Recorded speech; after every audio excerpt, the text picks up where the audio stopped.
مملکت خدا داد پاکستان روشن رہے گا، توانا رہے گا، مستحکم رہے گا، تو تحریک آزادی کشمیر جو ہے اس کی شمع جلتی رہے گی۔ اور میں اس بات کا قائل ہوں بطور سیاسی کارکن کہ مجھے اپنی نئی نسل کو کم از کم اسٹیٹس کو دے کے جانا ہے۔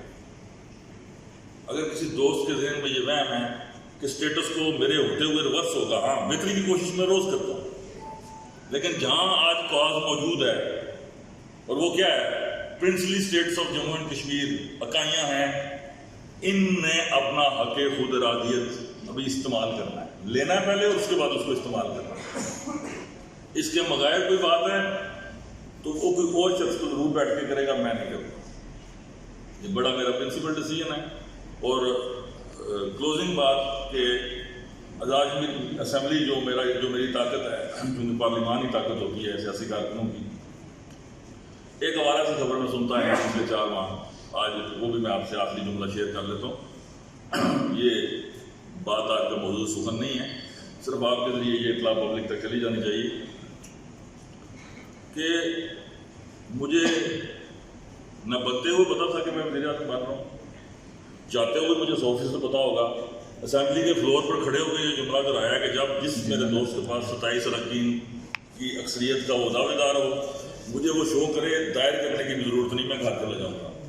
لیکن یہ کسی کے فرشتوں کے وہم میں بھی یہ بات نہیں آنی چاہیے کہ میں چودھری صحبت علی صاحب مرحوم مغفور کا بیٹا چودھری انوار الحق وزیر اعظم آزاد کشمیر اسمبلی دلیل کروں، اپوزیشن میں بیٹھتے مجھے ایک لمحہ لگے گا، اور اللہ تعالیٰ نے مجھے بولنے کی قوت سے مالا مال کیا ہوا ہے۔ یہ چونکہ بڑا ایک سینئر فورم ہے، تو اس سے اگلا جملہ میں نہیں بولتا، تو جو کام مجھے اچھا کرنا آتا ان میں سے ایک کام یہ بھی ہے۔ تو نہ میرا کوئی پرابلم ہے، نہ میں نے اپنی اوقات بولی ہے، نہ ایک لمحے کے لیے مجھے یہ اقتدار نے متاثر کیا ہے۔ اللہ کی رضا کی خاطر میں یہاں موجود ہوں، جب تک میرا مالک چاہے گا میں کشمیر کے وہاں کی خدمت کروں گا۔ ہاؤس سے اوپر ہوا تھا ڈبیٹ جی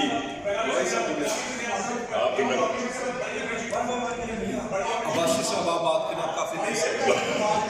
آپ نے جو ہے کچھ ڈبیٹ کے اندر کرنے سے بھی اسٹیپس اٹھائے، اور 5 وزراء جو ہے یہاں پر تشریف رکھتے ہیں، اور حاجی صاحب بھی یہاں پر موجود ہیں۔ پہلی 2 مبارکباد۔ دوسری بات میں چاہوں گا کہ ظاہر ہے آپ نے گڈ گورننس کے حوالے سے اسٹیپ اٹھائے، اور اس معاملے میں آپ نے بیشتر جو ہے اس بات کا دعویٰ بھی کیا۔ آج وزراء کی بڑی تعداد یہاں پر بیٹھی ہے، اور شاید یہی لوگ بار بار یہ سوال بھی کرتے ہیں، اور ان کا خیال بھی یہ ہے کہ ان کو پورٹ فولیو کب دیے جائیں گے، اور تاکہ جس سے آپ کی گورنمنٹ جو ہے بہتر پرفارم کر سکے، یہ کب تک جو ہے وہ پاسبل ہو پائے؟ اسی سے ایک ریلیونٹ سوال ہے وزیر اعظم صاحب کہ ہم نے یہ دیکھا کہ آپ کے دور حکومت میں جس طرح کے احتجاج کیا ہے، چاہے وہ اساتذہ ہوں، عوام ہو یا غیر جدیدہ ملازمین ہوں، تو ہم یہ چاہتے ہیں کہ وزراء بھی ایک احتجاج کریں تاکہ ان کو بھی آپ محفوظات آلات کریں۔ اچھا، یہ بتانا جاننا یہ مقصود ہے کہ کیا ان کو جو پورٹ فولیو دینے میں اسٹیبلشمنٹ رکاوٹ ہے، یا پھر آپ کا کوئی اتفاق رائے نہیں ہو رہا؟ یہ عباسی صاحب ہمیشہ واردات ڈالنے کے عادی ہیں۔ درخواست یہ کی تھی کہ جو موضوع سخن ہے اس کے حوالے سے آپ نے بات کرنی، لیکن اب آپ نے وہ توڑ دی ہے۔ اچھا چلیں، چونکہ کنٹرول رسپانس مجھے چونکہ ایک فیڈرل گورنمنٹ کی میٹنگ میں بھی جانا ہے، تو زیادہ سوالات میں آپ کے نہیں لے سکوں گا۔ دیکھیے 2 گزارشات ہیں۔ ریاست کے وزیر اعظم کے طور پر کب کون سا فیصلہ کرنا ہے، اور اس فیصلے کے مضمرات کیا ہوں گے یا اس میں پازیٹیوٹی کیا ہوگی، ان دونوں کو میں نے فیس کرنا ہے۔ فار ایگزامپل، جب یہ گورنمنٹ بنی تو نقطہ دانوں نے کہا یہ 1 ہفتہ مدت سے، میں نے کسی سے پوچھا، میں نے کہا تھوڑے سے دلی بڑھا دو، لائٹر موڈ تھوڑا بھی خرچہ آ جائے، آپ نے منہ سے کہنا نا بڑھا دیں۔ انہوں نے کہا نہیں صاحب 10 دن کے ساتھ آپ سے ایک جماعت کے لیے 3 جماعتوں کی کیسے چلے گی؟ میں کہا پھر بھی کوئی بات تو سارا آپ کو پیسے کسی نے نہیں دینے، بجٹ ہی نہیں آپ سے پاس ہونا، وہ یہ ترمیم ہی نہیں ہونی، یہ 3 جماعتیں آپ چلائیں گی کیسے؟ اللہ کا کرم رہا ہے، میں نے آپ کو بتایا کہ 1 ماہ میں نے 12 ارب روپیہ خرچ کر دیا، یہ بھی Guinness book of world record ہے۔ اور ڈار صاحب نے پوچھا کہ یہ گورنمنٹ کی کیپیسٹی ہے، لا آف گریوٹی کیا ہے، اوپر سے چیز نیچے گرتی ہے۔ اگر وہ پیسہ لوگوں کے مفاد میں استعمال ہونا ہے، اس نے وایا بٹھنڈا دبئی بھی نہیں جانا, سوئٹزرلینڈ بھی نہیں جانا, تو اس کے استعمال میں کیا پرابلم ہے؟ کون سی راکٹ سائنس چاہیے؟ تو جہاں جانا تھا چلا گیا. پبلک کی ٹیکسز کی منی تھی, پبلک میں لا کے اللہ خیر سے اللہ, اس کے لیے تو کوئی زیادہ سوچ کی ضرورت نہیں ہے. اس کو میں نے ڈائیورٹ کرنا ہوتا, یا میرے کسی وزیر نے ڈائیورٹ کرنا ہوتا تو مشکلات تھی. اس کے بعد آپ نے دیکھا بجٹ میں رلایا, کہا گیا کہ ایسے ایسے میں نے شاندار بھی لوگ سنے کہ جی بس گئے.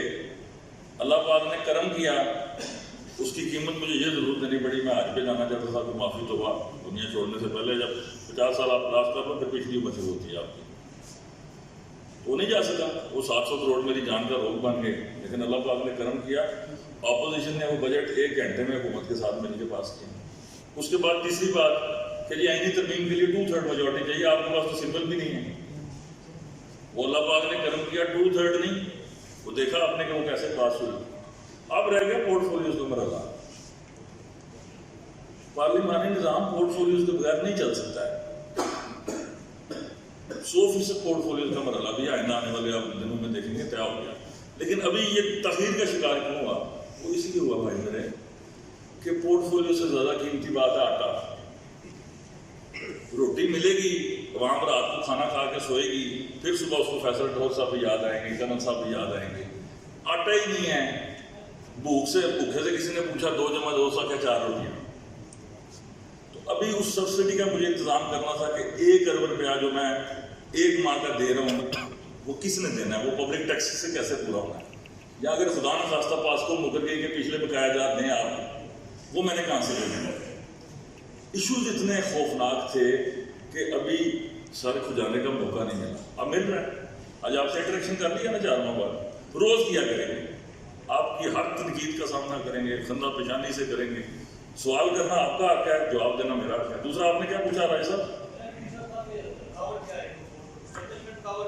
اچھا ایک گزارش سنیں کہ یہ جو بیانیہ ہے کہ اسٹیبلشمنٹ رکاوٹ ہے, سوال ضرور ہے.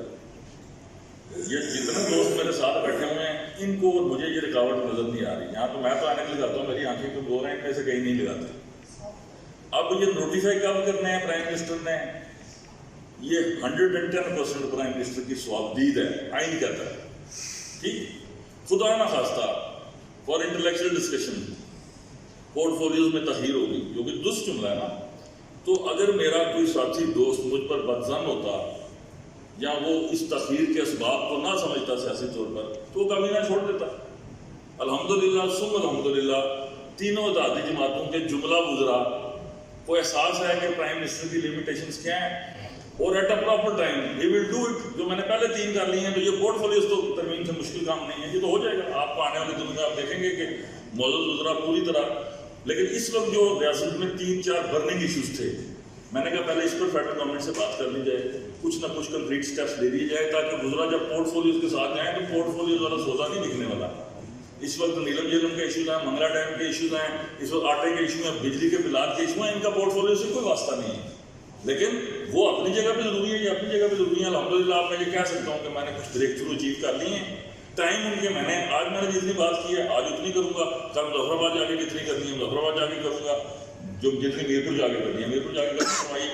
یہ بتا دیں زیادہ صاحب, ایک تو یہ آپ کس جماعت کو شکست ہے, دوسرا آپ نے اس کے حوالے سے پیکیجز اناؤنس کیے, اس کے حوالے سے جو وہاں پر احتجاجی مظاہرے چل رہے تھے, آپ نے متوازی ایک دھڑے کے ساتھ ملاقات کی, ان کو سیبوٹیج کرنے کی کوشش کی.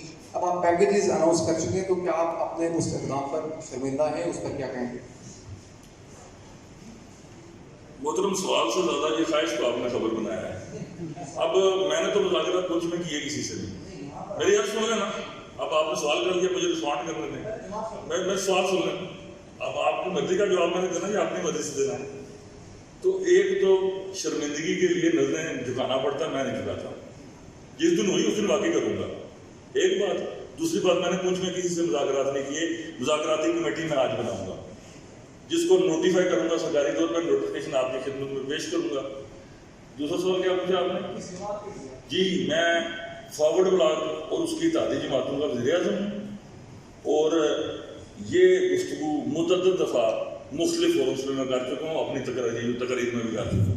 وہ پیچھے عثمانی صاحب جناب وزیر اعظم, یہ جو آپ نے پیکیج کی بات کی، لیکن میری گزارش ہے کہ وہ یہ بھی کہ جس طرح یہاں پریس کانفرنس ہے، آپ یو این کی سطح پہ اگر اتنے وزراء کو ساتھ لے کر وہاں لوگوں کو چھوٹا سا خطہ ہے تو لوگوں کے ایشوز سنتے بل مشافہ اس کے زیادہ اثرات کو اس کے ساتھ چھوٹا سا سوال ہے کہ گزشتہ عرصے میں کیونکہ ہمارے آتا کشمیر میں بڑا ایشو تھا آٹے کا، اور بہت سارے جو ہمارا والا ہے یا برارکوٹ ہے وہاں سے ٹرک جو ہے آٹے کے اسمگل کرتے ہوئے پکڑے گئے، تو ان کے خلاف کوئی کارروائی کی گئی ہے بس چھوڑ دیا گیا ان کو؟ ایک تو آپ نے گزارش کی کہ یہ پونچھ میں ہونی چاہیے تھی. اچھا، اس میں میری یہ ضرور خواہش تھی، لیکن کلیکٹیو وزڈم نے یہ طے کیا کہ جی پونچھ کے دوستوں کو پونچھ میں جو دوست احتجاج کر رہے ہیں ان سے مذاکرات کے لیے آپ کو سیاسی طور پر مضبوط اور مستحکم کر کے بھیجنا چاہیے. میں نے ان کی بات سے اتفاق کیا کہ آج آپ بتائیں گے آ کے کہ جو کام 70 سال میں کسی نے نہیں کیا اس حکومت نے 40 دن میں کر دیے، 4 ماہ میں کر دیے. اب آج میری نوٹیفائڈ سرکاری کمیٹی جو پونچھ کے منصب اراکین پر مشتمل ہے وہ جا کے کل پونچھ میں مذاکراتی عمل کا آغاز کرے گی، اور آئندہ آنے والے دنوں میں یہ تو میرا اعلان ہے، مجھے اپنے اعلانات یاد رہتے ہیں، اتنا اعلان میں نے ضرور کیا ہوا ہے کہ میں اپنے پبلک دوروں کا آغاز پونچھ سے کروں. تو میں ابھی تک بھمبر نہیں گیا، میرپور نہیں گیا، کوٹلی نہیں گیا، ظفر آباد بھی کسی ضلع میں نہیں گیا. کل سے میری کمیٹی مذاکراتی عمل کا آغاز کرے گی، اور مجھے پونچھ کے ہر متعدد فکر کے دوستوں کو ملنا ہے، ان کی بات کو سننا ہے، سمجھنا ہے، قائل کرنے کی کوشش کرنی ہے within the parameters of the constitution. جی اسلام جی ایک ساتھ آپ کی گفتگو نہیں کرتا ہوگا. پہلے سب سے